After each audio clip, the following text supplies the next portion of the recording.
Graça e paz, amados de Deus, como é que vocês estão? Vocês estão bem? Você está no meu, no seu, no nosso Ponte Teológico. Estamos aí para mais uma aula dessa série Teologia Paulina, aula de número 28. E se você ainda não é inscrito no nosso canal, se inscreva aí, ative o sininho da notificação para você receber as notificações. Né? Para você que não me conhece, sou o pastor Anderson Porto, somos aqui na internet da vida compartilhando conhecimento. E nosso propósito é esse, irmãos. Nosso propósito é esse, é compartilhar conhecimento, juntos crescermos. Nós não sabemos de tudo, nós não somos dono da verdade. Na verdade, a verdade é que é a nossa dona. Amém? Muito bem. Gostaria que você também desse uma olhadinha lá na playlist. Lá temos outras séries de vídeos, aulas totalmente gratuitas para você. 86 vídeo-aulas, Teologia para Iniciantes. Nós temos a série Teologia Pentecostal, série de vídeos, curso da História da Teologia. Dá uma olhadinha lá, mensagens nas quais você vai ser edificado, abençoado, e você vai poder compartilhar também com outras pessoas, tá certo? E se você deseja nos abençoar, deseja abençoar esse ministério, aqui embaixo nos comentários você vai ver o link do Apoia-se, você poderá estar abençoando o nosso canal, né? Lá no Apoia-se, a partir de R$5. Talvez você fale, mas R$5 é muito pouco, eu não faço nenhum lanche aqui na minha cidade, eu quero abençoar com 10, eu quero abençoar com 15, enfim, dentro das suas possibilidades. Se você se tornar nosso apoiador mensal, você vai ver aí que dentro da plataforma existe uma meta financeira. Quando nós batermos essa meta, o nosso propósito é começarmos a sortear livros de teologia todos os meses para os apoiadores, mas assim que você se tornar um apoiador, nós vamos colocar você no nosso grupo do WhatsApp, tá certo? E mesmo não tendo batido a meta ainda, no ano passado, mesmo sem ter batido, eu sorteei 3 livros de teologia durante o ano de 2022, e nós sorteamos entre os apoiadores aqui do grupo do WhatsApp da família Ponte. Esse grupo não é para debate teológico, não. Eu gosto de debater, eu gosto de provar que eu sou o cabeção, que eu sou o bichão, eu quero provar que eu saco de teologia. Não. Aliás, eu acho que os caras que sabem muito de teologia, acho que nem entram aqui no canal, não. Graças a Deus, né? Então se você está pensando que esse grupo é para debate, discussões, não é. É um grupo onde a gente troca ideias sobre livros, enfim, lançamentos, promoções. Tá certo? Vamos lá. Estamos falando aí, hoje é aula 27, estou aqui usando como livro texto uma das melhores teologias paulinas, né, a teologia do apóstolo Paulo de Midal, essa obra aqui com mais de 800 páginas da editora Paulus. Vamos falar um pouco sobre Adão, né? Estamos falando sobre a humanidade, né? A humanidade em si, a humanidade, né, na perspectiva paulina, qual era a visão de Paulo acerca do homem, da humanidade. Então vamos falar sobre Adão nas escrituras judaicas. A gente vai lendo aqui e comentando. De Midal diz o seguinte, de onde Paulo tirou a sua teologia de Adão? A resposta mais óbvia é de Gênesis, capítulo 1 a 3, e dos temas teológicos já lançados ali. Os temas-chave que encontramos em Paulo são caracteristicamente judaicos e não há nenhuma fonte alternativa óbvia no pensamento religioso geral da época. Então isso é muito interessante. Para mim, para você, para qualquer estudante, a gente fica pensando, poxa, de onde que Paulo tirou essas ideias? Quais eram as influências, digamos assim, escriturísticas, né, para que Paulo pudesse falar de Adão? Então, de Midal, obviamente, infelizmente veio a falecer agora no último ano de 2020, já morreu, um dos grandes aí, teólogos especialistas do Novo Testamento, disse que, claro, era um pesquisador, um professor das universidades, né, principais aí, do mundo. Ele vai dizer para a gente, olha, com certeza, certamente, não havia escritos, né, o que Paulo possa ter usado como fonte, senão tão somente a Bíblia, Gênesis. Tudo que Paulo vai trazer, né, a teologia paulina da queda do homem, Paulo tem como fonte tão somente a Torá, as Escrituras Sagradas. Então, para Paulo, ao falar de Romanos, ou melhor, falar de Adão em Romanos, ele não tem nenhuma outra fonte, tipo, será, pastor, que ele consultou alguma obra apócrifa? Será que ele foi influenciado por alguns escritos talmúdicos, né, para poder falar de Adão? É óbvio que ele conhecia o Talmud, conhecia a tradição, né, ele foi treinado para ser rabino. Contudo, a percepção do Jim Dow, aqui do autor, e também penso que deva ser a nossa, a minha, a sua, de que Paulo tão somente se deteve em Gênesis, ok? Diz mais aqui, ó. O êmulo mais próximo, Tratado Hermético Poimandres, né, apresenta clara evidência da influência das narrativas do Gênesis. Né? Assim, isso aqui é uma obra escrita naquela época. Né? Assim, se quisermos entender o ensinamento de Paulo sobre o assunto, faremos bem em familiarizar-nos com as tradições da reflexão teológica que Paulo, sem dúvida, conhecia e que assim podia supor, até certo ponto, também estavam na mente dos leitores dos seus escritos sobre o assunto. Há diversos aspectos notáveis de Gênesis capítulo 1 a 3 que influenciaram diretamente o uso que Paulo fez do texto. É interessante que, quando você vai estudar teólogos, né, que seguem aquela teoria documental, né, na Torá, de que Moisés não escreveu a Torá, mas que teriam sido vários autores diferentes, e dentro até mesmo de Gênesis, eles entendem que não foi um autor, ainda eles dizem, não foi Moisés, e que esse outro autor não foi um único somente para escrever Gênesis. Né? Eles se dividem em seções. Alguns vão dividir a história da criação, capítulo 1 a 3, eles entendem que era uma obra escrita mais antiga. Né? Capítulo 4, ali tem outro bloco, outra seção, para falar sobre a história de Abel, de Caim, os descendentes de Adão e Eva. Temos outro bloco, portanto, estou falando que eu acredito nessa tese, tá? Mas é o que os estudiosos dizem. Haveria outro bloco contando a história de Noé, depois a história de Babel. Seriam vários blocos, várias histórias destacadas, que eram contadas, obviamente, no seu início com discurso oral, através da tradição oral, que algum escriba, em algum momento da história, pegou essas histórias e fez ali aquela conexão, juntou tudo. Né? Então, tem essa tese também. Tá? Então, aí diz aqui, em primeiro lugar, o emprego do termo Adam, a pronúncia no hebraico é Adam, é muito usado nas escrituras hebraicas no sentido de humanidade, ser humano. Interessante, o nome de Adão, vou te dar o nome de Adão. O termo hebraico significa literalmente humanidade. Né? Alguns ainda entendem que Adam teria sua raiz na palavra vermelho, designando talvez aí a origem do homem, vindo do barro. Olha que interessante.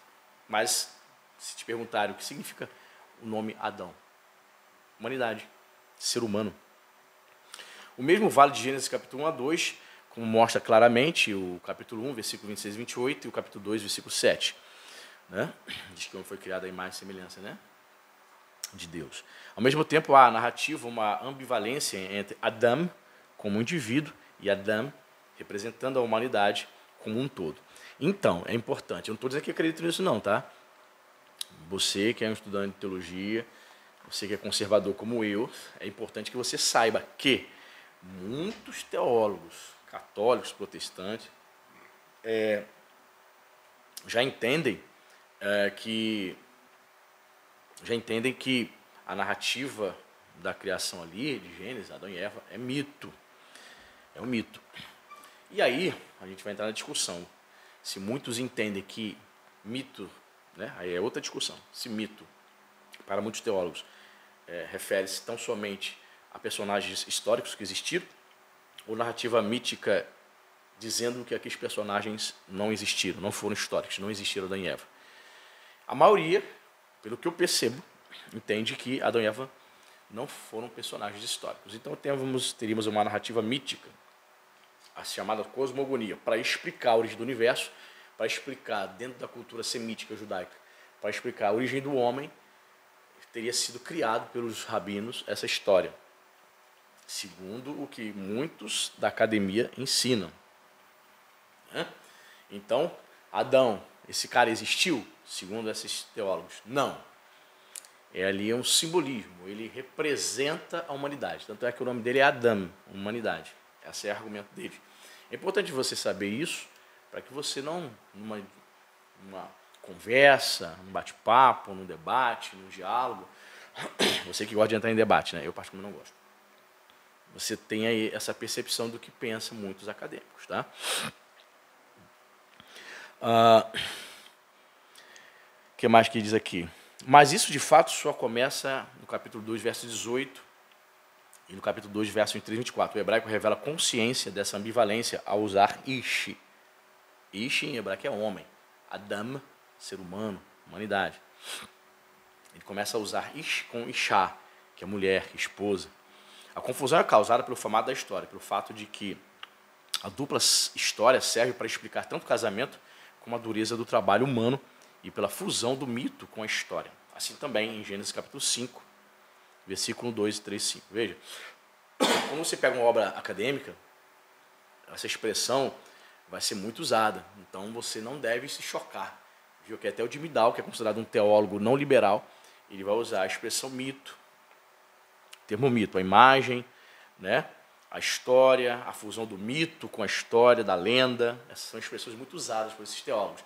Algo que você não vai ver nos livros da CPAD, você não vai ver nos livros da Vida Nova, são obras conservadoras, certo? Também Paulo apresenta a mesma ambivalência. Ele fala de homem, aner, não antropos, como a imagem e a glória de Deus. Perdão, enquanto a mulher esposa é a glória do homem esposa em 1 Coríntios capítulo 11, verso 7. E deixa subtender que a falta inicial no Éden foi de Eva, quando ele escreve, né, em 2 Coríntios capítulo 11, verso 3, muito mais severamente no posterior, em 1 Timóteo 2,14. Contudo, o sentido de que a narrativa do Gênesis é a narrativa da humanidade, quer seja representada como uma pessoa individual, quer com macho e fêmea, nunca abandona Gênesis capítulo 1 ao 3. E conforme veremos, o uso das narrativas em Paulo compartilha o mesmo sentido. Quando Paulo fala de Adão, ou alude a ele, fala da humanidade como um todo. Certo? Então, veja bem que é interessante, né? Quando Paulo quer especificar o culpado, ou a culpada da queda, lá em 2 Coríntios ele vai dizer, capítulo 11, ele vai dizer que foi Eva. Ora, irmãos coríntios, eu tenho receio que assim como Eva foi enganada pela serpente, né? Ele percebe que Eva foi a culpada, foi o agente principal. Né? Mas quando ele quer falar da humanidade em geral, ele fala o homem, Adão. Né? O pecado veio por um homem, Adão, o representante da humanidade. Interessante que ele não fala assim, lá em Romanos capítulo 5, quando ele quer dizer que Jesus é o segundo Adão, ele não vai dizer o pecado veio por Eva. Veja bem, ele intercambia. Ele vê culpa em ambos. Quando ele quer ser específico, ele vai dizer o problema foi Eva. Né? Mas quando ele quer falar de maneira lata, geral, traçar o paralelo da humanidade caída com, né, o Adão caído com o segundo Adão vencedor, que é Cristo, lá em Romanos capítulo 5, ele vai usar o termo Adão. Hã? Eu ia falar uma coisa aqui, um comentário, me perdi. Talvez eu lembre até o final do vídeo, mas vamos seguindo aqui.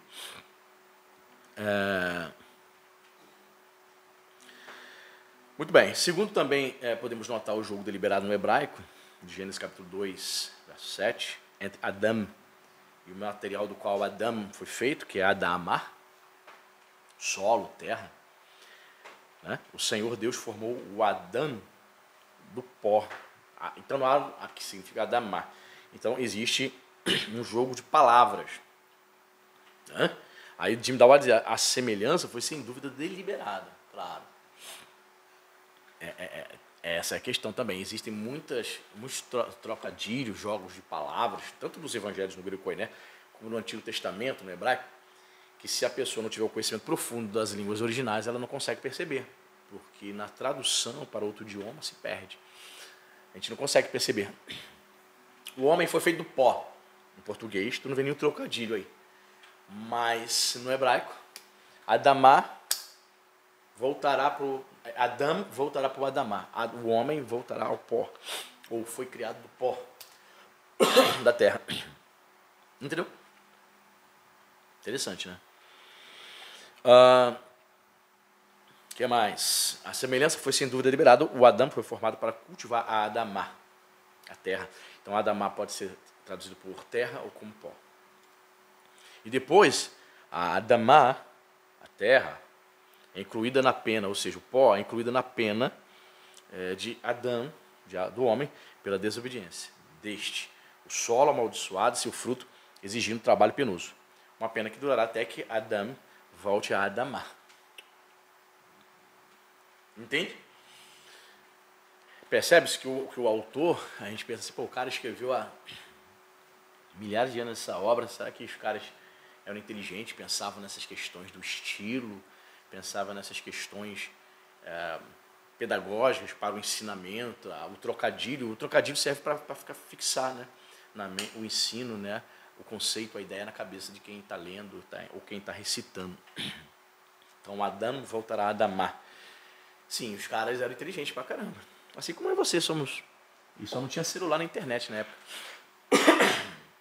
E os caras, quando você vai ver sobre, por exemplo, poesia hebraica nos Salmos, você vê paralelismos sinônimos, paralelismos antitéticos, são formas de poesia, de trazer ensinamento, né?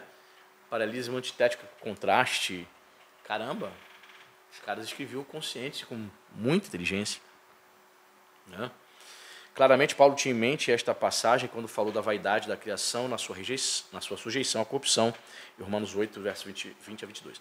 Mas também podemos observar que o tema está intimamente ligado com o que foi dito acima, no parágrafo 3, sobre as implicações da linguagem do soma, que é o termo corpo em grego, na linguagem do soma de Paulo, indicando a ligação humana com o resto da criação. Que legal, né?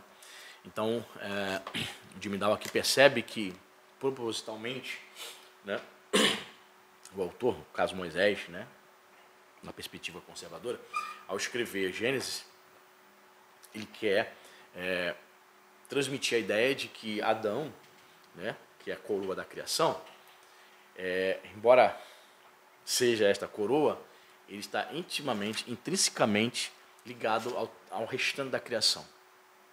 Porque o Adão vai cultivar a Adamá, a terra. Percebe? O Adão, o homem, ele, ao morrer, por conta do pecado, ele voltará a Adamá, o pó da terra. Então, ele está extremamente interligado. E Paulo, na sua teologia, ao formular sua teologia, ele tem consciência disso. Terceiro ponto. A árvore do conhecimento do bem e do mal, em Gênesis 2:9, da qual Adão, eu estou lendo aqui Adão porque ele está propositalmente colocando o termo hebraico, Adam, não Adão, como a gente lê em português, tá? Foi severamente proibido de comer, né, o fruto.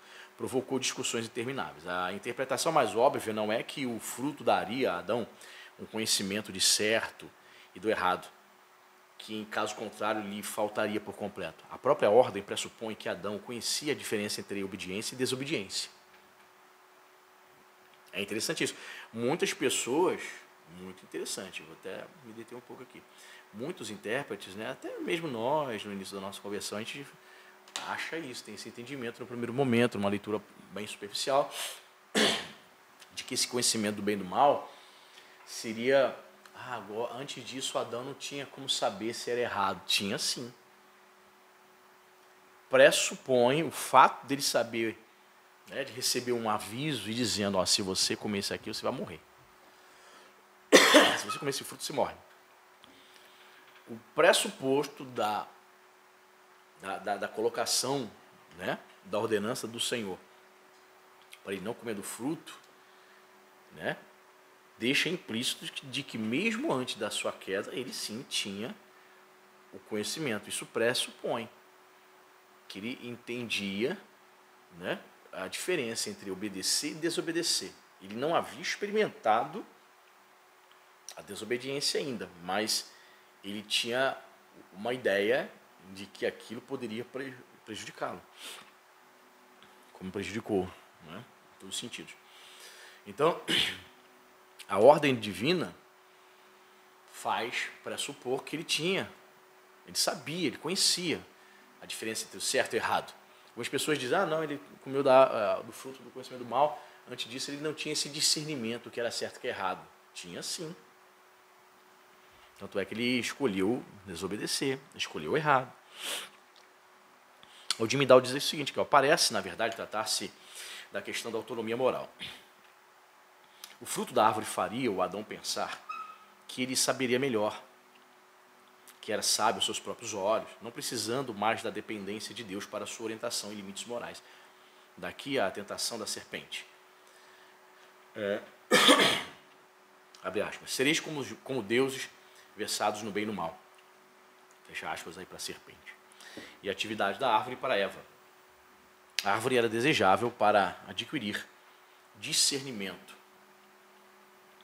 Ok? Então a questão era moral.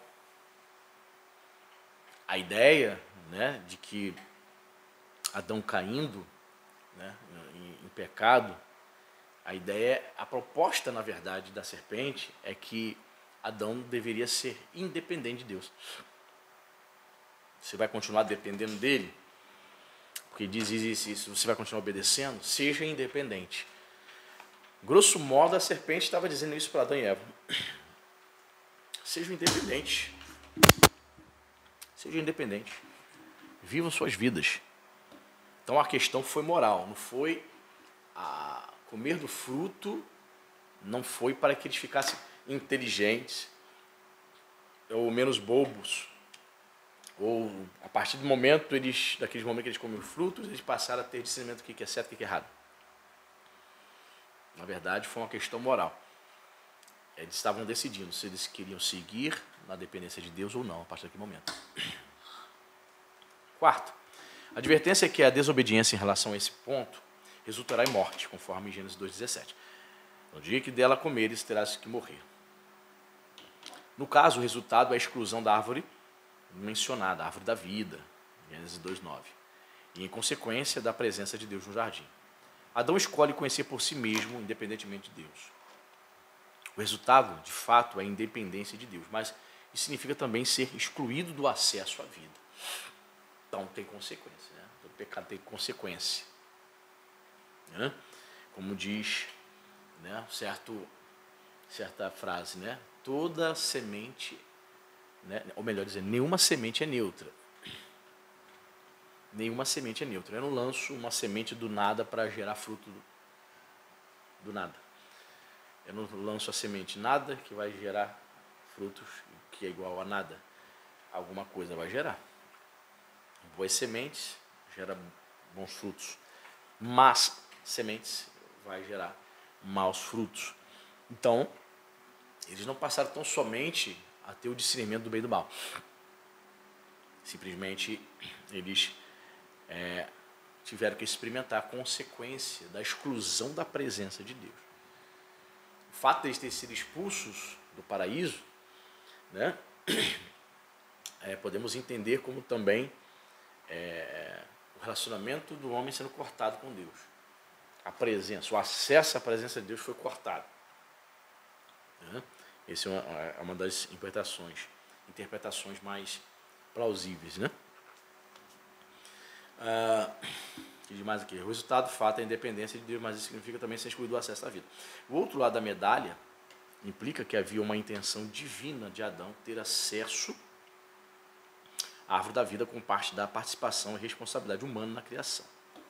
A permissão explícita, podes comer de todas as árvores do jardim, capítulo 2,16, sendo proibida somente a árvore do conhecimento do bem e do mal, inclui claramente a permissão de comer da árvore da vida. Também isso implica a intenção divina de que a humanidade deveria viver para sempre. Capítulo 3, verso 22. Isso eu também creio, e é fato. Eles poderiam comer de todas as árvores, os frutos das árvores, até da árvore da vida. Dando a entender claramente que Adão e Eva, antes da sua queda, eles tinham vida eterna.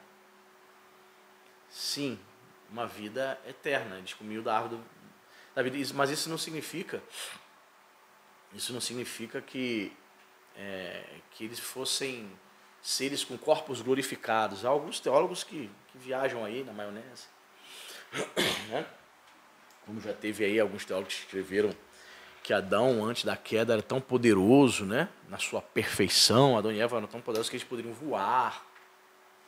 Bem, a Bíblia não dá margem para isso. Mas é fato que mesmo não tendo um corpo espiritual transformado como nós esperamos, ou sim, eles tinham vida eterna. A Bíblia diz, Deus colocou um profundo sono em Adão, por exemplo, para tirar a Eva ali da sua costela.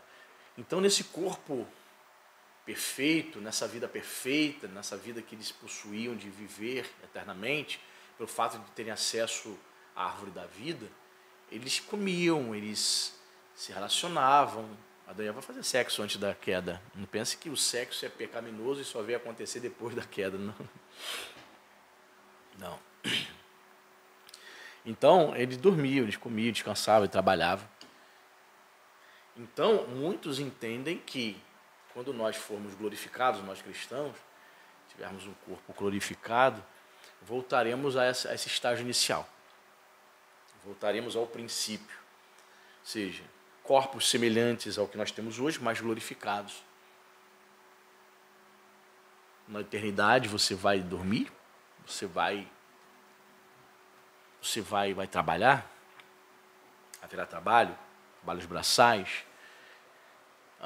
Então, muitas questões que a Bíblia não fala claramente, mas olhando na perspectiva de Adão e Eva, que tinham vida eterna, eles faziam essas coisas, sexo, embora que no Novo Testamento está bem claro em relação ao sexo, Jesus vai dizer que nós seremos como anjos, nós não nos casaremos, né? Não teremos relações sexuais, em relação ao sexo. Mas em relação a trabalho, né? Esse corpo glorificado tem necessidade de descansar, dormir, enfim, são especulações aqui. Mas vemos aqui em Adão e Eva essa questão, né, da independência. Eu vou correr aqui para me terminar a página aqui, esse tema. Essa outra ambiguidade na história mítica do Gênesis provavelmente reflete uma incerteza duradoura quanto à origem da morte. A morte sempre fez parte da ordem criada, como hoje inevitavelmente devemos pensar? Ou o fato da morte indica um defeito ou falha da criação? Essas ambiguidades e interrogações permanecem parte da teologização de Paulo nessa questão, sem dúvida derivadas diretamente das histórias originais de Adão. A morte, são questões levantadas, a morte ela foi criada também junto com a criação? Antes mesmo da queda de Adão? Ou ela é uma intrusa, ela é formada, ela é criada, ela passa a existir? Morte aqui estou personificando, né? A partir da queda. Porque a Bíblia vai dizer que a morte é o último inimigo a ser vencido, né? Paulo vai dizer isso. Então ela é personificada também, Paulo, né? Personificada. Diz mais aqui, admitido, pois, que Paulo foi diretamente influenciado pelas narrativas do Gênesis, como ainda veremos, podemos detectar outras influências da longa tradição teológica judaico-pré-cristã, considerando que a passagem foi tão central na teologia cristã da queda e na iconografia cristã, constitui uma cautela salutar notar que as escrituras hebraicas, na verdade, tomam pouco conhecimento da história de Adão, embora haja alusões em diversos lugares. Né? E certamente exista um conceito de pecaminosidade universal. Portanto, na realidade, não é possível falar de uma tradição escriturística judaica da queda. E isso deve ser notado ao examinar onde se podem identificar influências judaicas sobre a teologia de Paulo. Mas a situação muda nos escritos judaicos do período pós-bíblico, assim chamado intertestamentário. Né? Então, como falei no início, certamente haviam tradições, né? dos rabinos, tradições orais, que traziam alguns tipos de ensinamentos extra-bíblicos, né? Sobre Adão. Né? Ao longo do Antigo Testamento, o próprio Dimidal aqui, nas notas de rodapé, ele coloca Deuteronômio 4:32, Jó 31:33, apenas alusões vagas, bem vagas, a Adão. Não existe nenhum profeta, né, nos livros proféticos ou nos Salmos, um capítulo totalmente dedicado para tratar da questão teológica da queda. Não tem. Mas aí, no próximo vídeo, permitindo Deus, vamos falar sobre Adão na tradição judaica cristã pós-bíblica. Pós-Torá, pós-profetas, pós-ragiágrafos, livros sagrados, pós ali os livros poéticos, né? Torá, Keturim, tá certo? Então, é o início aí desse estudo aí. Adão na perspectiva, até marcar aqui onde eu parei, de Paulo. Tá certo? Deus abençoe e até a próxima.